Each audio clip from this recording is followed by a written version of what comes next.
What's up guys? Today I'm going to test drive Chinese electric car made by Beiqi.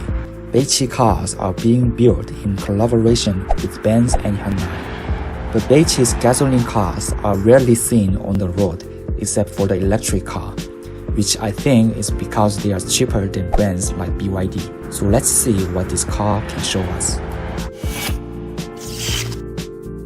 As this is an electric car, there is no radiator grille in the front. Most of the electric car has a very simple design in the front, but it has quite complex design. The headlights are made up of 4 LED. The top part of the headlights is decorated with chrome, which runs through the center to the right headlight. This makes the design look more interesting.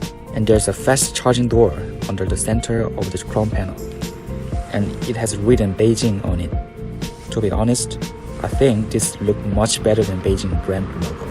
Normally, Kona Electric has LEDs on the charger, but I don't think this car has LED. Below the headlights are LED daylights, and it's C-shaped. It's bigger than the headlights, and there are tiny holes inside of daily lights, but they are not for air inhalation, they're just for looking good. Chrome is connecting 2 daylights. This daylight is about 10 centimeters ahead, so it's making the car look bigger in front and the side. There are 4 lines in the bonnet. The 2 in the middle are barely visible because they are only slightly protruding, and the other 2 go all the way to the A-pillar. Wheels use 18-inch wheels for all trim, but I think 18 inches is a little too much for an electric car. But they have considered aerodynamics for its design. The side looks pretty simple with no particular features, and the overall length of the car looks a bit short. The cavity line from headlamps to steering wheel to rear lamp seems to be designed to emphasize sporty. The waistline, which is slightly inside, is almost invisible unless you get close. And the belt line is chrome coated, which makes it look like you are picking up the side efficiencies. This is for slow charging, but I can't open it now. The back is quite similar to a couple of cars like Sonata, Mazda, Toyota. The rear lamps is also full LED. There's a column of LED in the lamp. It will be pretty cool when the LED is actually on. The rear lamps also has a Beijing letter attached to the center, and there is a chrome panel in the middle. Below the rear lamp is C-shaped brake lamp, just like at the front, and the chrome panel is connecting those 2. The edge of the trunk is slightly raised. The trunk is quite large. It's a mid-size car, so they've got pretty large space. But the wiring and hands over there are all exposed. It looks pretty bad. Although the rear C-shaped light seems to make the car look bigger like the front, I don't think it matches the rear light well. Now let's see the interior. The interior of the EU7 has improved a lot. It's really different from traditional Beiqi cars. Steering wheel is not made of leather, and there is Beijing letter written in the middle. But the combination of this black part of the control button and this gray border doesn't look they are matching.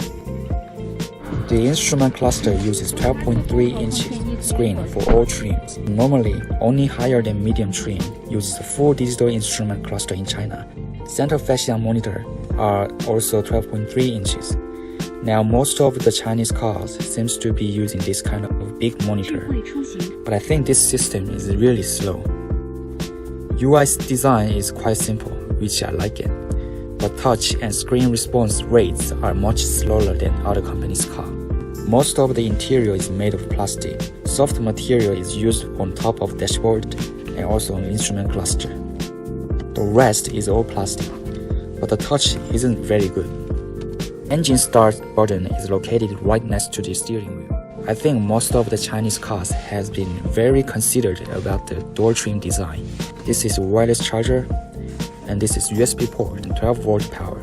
The gear level is similar to a normal gasoline car, and there are some of the buttons like P-drive button. These are parking brake and auto hold. Cup holder is not that big. The size of console box is okay. It's enough for putting goods inside. Design of overhead console is a bit special. There is even a case for sunglasses. This car is medium-sized sedan, so the rear seats are quite spacious. The seat is a Napa leather seat. A Chinese car with this price, with this kind of pattern, I'm pretty sure this is really rare among Chinese cars. The space between the seat and armrest is really small. This car's got pretty big panorama. The width is not very wide. The roof looks really long. The back of the roof is dug in a little bit for the bigger space for the head. Most of the electric cars have 12-volt power and USB port in the back, but this car only has one USB port, which is a little bit disappointing. The center of the floor barely sticks out. Rear door trims are as large as the front handle, and it looks nice. So this is all about the interior. Let's go for a test drive. This car is about 4,800 long and has about 2,800 wheelbase. The model used in this car has 200 horsepower and the maximum torque is about 300. But the official top speed is only 160 km. I'm a bit disappointed about the motor performance of this car compared to the fact that my car is a hybrid and I can drive up to 170 km with motor.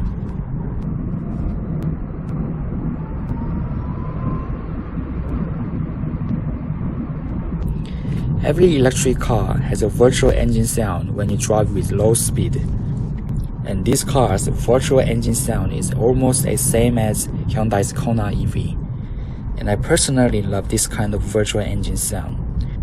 I really like the sound of this virtual engine when accelerating. Normally, you can only hear virtual sounds when the speed is less than 30 km. But this car needs to be over 50 km to turn off the virtual sound. Maybe there are settings you can turn off the virtual sound somewhere. This car can reach the speed of 100 km under 8.4 seconds. It's not a good performance for an electric car. The suspension is soft, but I think the steering wheel is a little inaccurate. I don't think I can do dynamic driving with this car. But the battery is on the floor, so it seems to keep the car in a good balance. This car has a battery of 60 kilowatts on every trim. Bechi says the maximum mileage is 451 km, but Hyundai's Kona's official mileage is about 390 km, which has even bigger battery than Bechi. Electric cars are important not only for battery capacity, but also battery density. This car is a lot heavier than Kona EV, but it's got a smaller battery than Kona. So I don't think 451 km mileage is a reliable data. There are only 3 levels of regenerative braking. I found that most of Chinese electric vehicles only has 3 levels of regenerative braking. I've just finished my test drive. If I look at this car's performance and functionality, there were many things make me a little bit disappointed. The battery capacity is too small for this car. Even the Tesla Model 3, which is smaller than this car, has much larger battery capacity than this car. But I can accept all of these shortcomings considering the price. Honestly, this is really good price for a medium-sized electric sedan. This is the end of the test drive. Feel free to leave any comment.